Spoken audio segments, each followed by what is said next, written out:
Hey everyone, Vince and Jamil here from AutoIndustriya, and we are back at our office to do a recap of the Manila International Auto Show.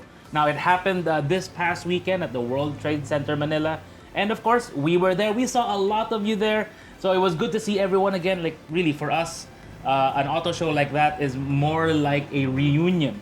So, Jamil, you went how many days? Just the opening day. Isa lang? Yeah. Really? Sobrang dami nung launches, so I was actually Yeah. there for, I think I was there on Thursday and then Saturday and Sunday. So really just going around. Because the first day, of course, it was really all doing the Very spiels busy. for the walk around. It's very busy. it was very busy. Yeah, it was very, very busy. I know Jamil was one of our hardest working guys at AI. He was going around everything as well, so, yeah, right. So, anyway, so we wanted to give you some 5 big takeaways from the show.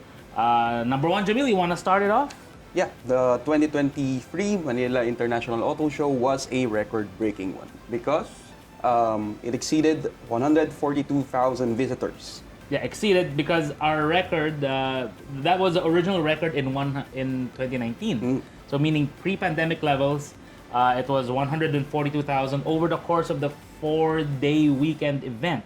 But for the 2023 edition, it was at 149. 149. At 149, Wow. it's like, wow, when you actually think about it, divide that by 4, more or less around maybe 37,000 per day. Is that right?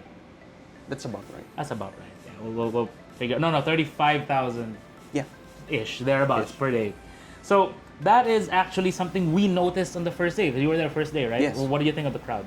Well, for the first time that I've attended Manila International Auto Show, I think it was the most packed first day I have to agree. I have ever seen. I have to agree.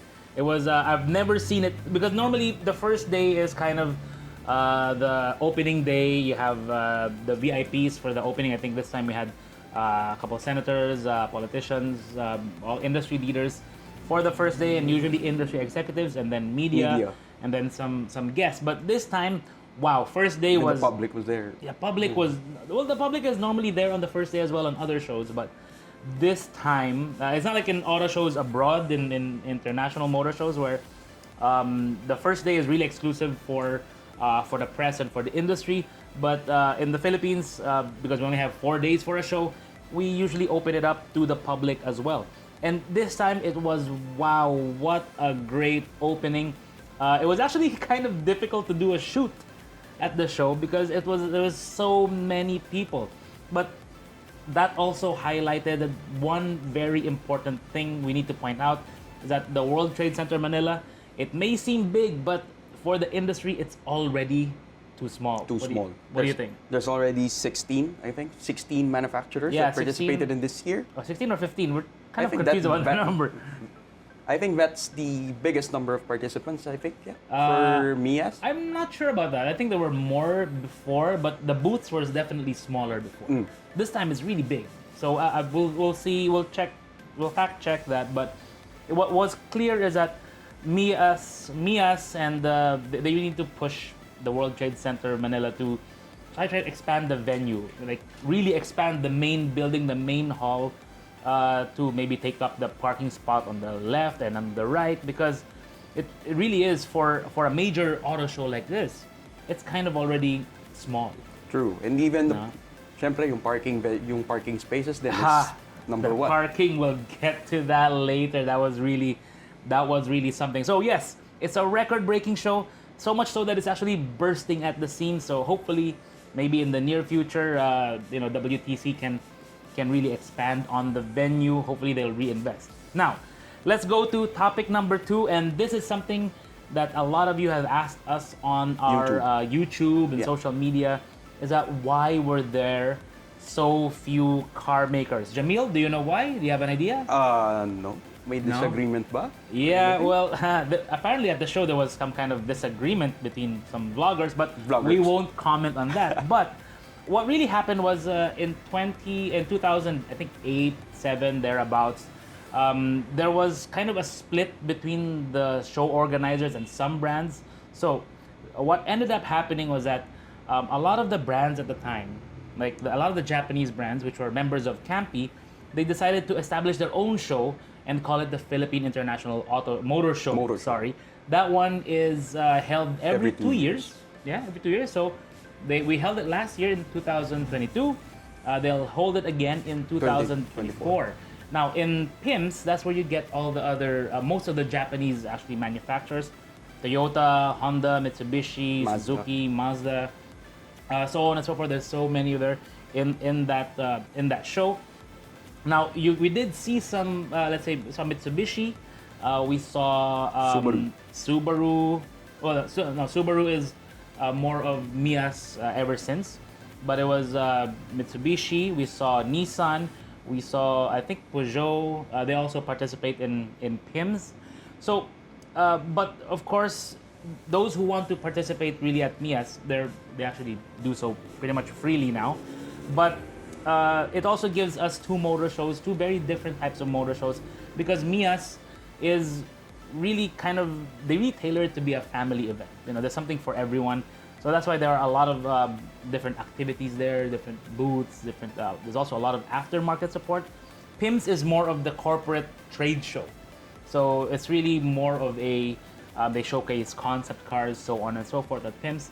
So that's why we don't see brands like Toyota. I think I'm trying to recall if Toyota ever participated in MIAS, maybe a long time ago. Now that takes us nicely into number 3. Jamil, take it away. Well, the majority of participants in this year's MIAS were Chinese auto brands. That is actually true. For the first time, the majority of all the brands participating were Chinese automakers. We're talking Geely, we're talking GAC, Changan, BYD, MG, yeah, GWM, yeah, and the newcomers. BYD, Jetour. Jetour. Now, some are actually questioning why are there so many Chinese automakers in the Manila International Auto Show. The joke now, which is kind of, the joke now amongst many people commenting is that it should be the CHIAS, but the Chinese International Auto Show. But as early as 5 years ago, we predicted this was going to happen. That, you know, Chinese car makers are gonna come in force, and we saw it at MIAS because remember, a lot of the Chinese automakers, a lot of the brands we mentioned, they have great ambitions for on the world stage because, of course, Chinese automakers have usually only been seen in China. So for those of you who visit China, you see a lot of Geelys, GACs, so on and so forth. But abroad, not really. Here in the Philippines, that's starting to change because, as we can see at the motor show, it was majority them. And they came out really, really strong, and there was a lot of interest. Yeah. You know, I mean, make no mistake about it. There are people who aren't big fans of Chinese auto brands, and that's okay. We all have our preferences. But from the response of the public, what do you think? Well, as we can see, Jetour was a standout booth in MIAS because Indeed, yeah. there was a lot of interest, there was a lot of people. It's always busy on that side of World Trade Center. Yeah, actually, if you watched my video, we'll see if we can roll the footage of that now. If you watch the video of the walk around we did at the Jetour booth, we couldn't walk around anything. We had to walk around people just to get to the car. People. Yeah, walk past a lot of people just to be able to show you the car. So it shows a lot of interest in the brand. Yeah. One thing we also noticed, a lot of the brands were really getting interest. BYD was also pretty interesting, but we'll talk about that later. Geely, we thought was going to be a bit bigger in this year's edition of the show because they launched a GX3. It's a very affordable type of model. Actually, sorry, they didn't launch it. They previewed it. So they previewed it for the public, but it seems the public weren't too interested in the GX3. Yeah, considering they like to place the GX3 on price point that's about the 800-ish? same. Yeah, 800-ish with the Rays and Stonic. Yeah, they're gonna try to compete against Rays and Stonic, and they're gonna be it's gonna be priced well under the Cool Ray, maybe around the M Grand, a little bit less. Yeah. So it's surprising to see that there weren't too many people around the GX3 Pro, and that's really the important thing when you go to the motor shows. You watch which ones are getting attention. Are drawing attention. Yeah, which ones are drawing attention from the public. That is what was clear at the show. Jetour was getting a lot of eyeballs. People, they're really flocking towards Jetour. Actually, all men, ladies, families, everyone was actually gravitating towards Jetour, which is surprising because it's a newcomer brand. This is actually their big public debut, Jetour as a brand. So it's interesting to see that kind of growth. Now, that also brings us to the standouts. Jamil, you want to start with this one? All right. So my number one standout would be the GAC MQ. What do you think about it? Well, it really looks nice.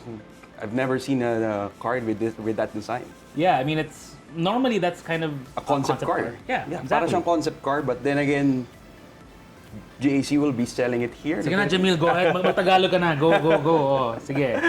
GAC, MQ, yes. Parang concept car talaga. Parang concept car. You know, it's like, imagine driving home a concept car every single day. That's what the MQ will bring you.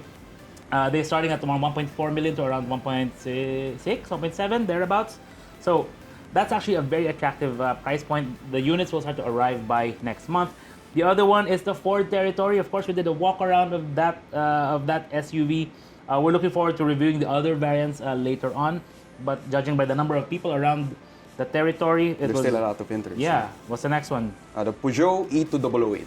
Now the E2008, yes, it's an electric version. model, the electric version. They're not launching it yet; they're just previewing it for us. So it's nice to see Peugeot getting into Electrification. into electrification. No? The other one, Of course, the Ford Ranger Raptor. the Ranger Raptor. Now the Ranger Raptor. Here's the interesting part. Now, when they displayed it, it was actually just right there, but they never really talked about it too much. They didn't highlight it, right? Because it's a preview only. Yeah, and So- they like to leave people hanging now. Yeah, it left a lot of people. Nice one. Huh? But what was important there is that when we were looking at the car, I was actually shining a flashlight underneath, saw different shocks. It was different from before, so it's a much evolved model. But the important thing here is that we don't think it's going to be the V6 gasoline. This is going to be, I think, The 2-liter, 2-liter bi-turbo. bi-turbo, just like the current one we have on the market today. So as to how that will pan out, we'll see. Chery was also big at the show. Actually, they got best booth, I think, for the show. So they had a very nice display. But what was important at Chery is that they went for all hybrid. They really embraced the hybrid, I guess, revolution here by offering MHEVs. They had two MHEVs. Mild and then hybrid and the plug-in hybrid two Tigo plug-in 8, hybrids. just there. So whichever kind of electrification you want, you have it at Chery.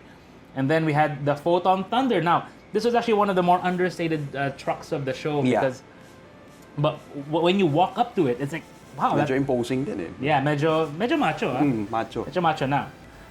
From Photon, there was also Jetour. Again, we mentioned Jetour as a standout. So a lot of people were going around the Dashing. I think they had two. Yeah, they had two. And the two Dashing units there, Dashing. Dashing siya talaga. Grabe. That's very heavy-handed. Now we did have the Jetour Ice Cream EV. It's an electric vehicle, a very small one. Cute. Yeah, it's very cute. Had it in, I think, carnation pink. Carnation pink. Yeah, and then it's priced at $699. $699. So 700,000, you can bring home an EV with aircon. I mean, like a real actual EV. Of course, it's very small. It's a 3-door. But really reminds me of a smart car, but boxy. So yeah, we actually want to try that one out soon. We also had the BYD. BYD. Now BYD has a distinction at the show because I think they are the first major automaker that displayed only EVs. EV. There is no internal combustion engine in their booth anywhere. Yeah. But they had 3 cars. They had Dolphin, Song, and Han. Han. No, there's... Yeah, Han was not solo, but but they went for all EVs, which is very interesting because they really embraced the electromobility. And of course, in China, BYD is a big electric vehicle brand, right? Now, another one went with the EV is Hyundai. Hyundai Ioniq 6. Ioniq 6, of course. The Ioniq 6 is only a preview. It's got all these awards, but there are some things I want to some things I want to update about the show because I did go for 3 days to the show. So I went the first day, we only got a customary look around, did a walk around. On the other 2 days, I checked out some of the other displays, and that's when I got to spend time in. One was a Stargazer. The Stargazer was a 6-seater variant. Yeah, which had is like, captain seats. Yeah, captain seats. Like, wait, I didn't see this. So there was the Stargazer. A couple more things I noticed that I didn't notice. Like I was able to sit inside the dashing because again, first day couldn't get close to it. The second time I went there, it was much more empty, Right. so I got a nicer look at it. Now Chang'an had some very striking cars front and center. Which ones were they? The Unity and the Uni-K. The Unity and Uni-K. You drove the 55, right? I drove the 55. You haven't driven the Unity I was Uni-K quite yet? impressed with how the CS55 performed when we Okay. went up to Baguio. So I'm really curious kung ganun din yung Unity and Uni-K. Probably more powerful. We'll Yeah. see. Nissan, of course, was one of the few Japanese automakers present, and they came out basically with a showcase. If that's Their how full you- lineup. Yeah, they had a full lineup on display, but they have that cutaway of the e-power system on display, and they finally got it to light up because I remember at PIMS last year they had that same display, but they couldn't light it up because there was some kind of glitch, electronic glitch, to get all the lights working. So yeah, that was a problem. This time it is working. It looks nice. They had it next to the Nissan Kicks e-power. They even have kind of an amphitheater set up in the back. Because when I walked around the back, I was like, what's this? Oh, it's like a full screen explaining e-power, Nissan's electric mobility, BEVs. They even had that 3D mapping thing on a Kicks in the back. I hope we got to show it to you, but yeah. Anyways, Subaru also launched at MIAS. What did they do? The Subaru Evoltis was in Yeah, Evoltis. front and center sa Yeah, so- Subaru booth. Yeah, that was an updated Evoltis. It's actually doing fairly well considering it's a much bigger Subaru than many are used to, but it's doing pretty well for Subaru along with their other SUVs. But what we really wanted to see from Subaru was the Crosstrek. Unfortunately, didn't make it to the show. Umabot. So, yeah, maybe later on na yun. But I think what the key takeaway here is the concept of mobility. Before we get to number 5, Jamil, pop quiz. What was the theme of this year's show? The theme. Yes. Ayun, shaping mobility. Jamil, phone a friend ka pa. Grabe Thank naman you, sa Nico. producer. Thank you.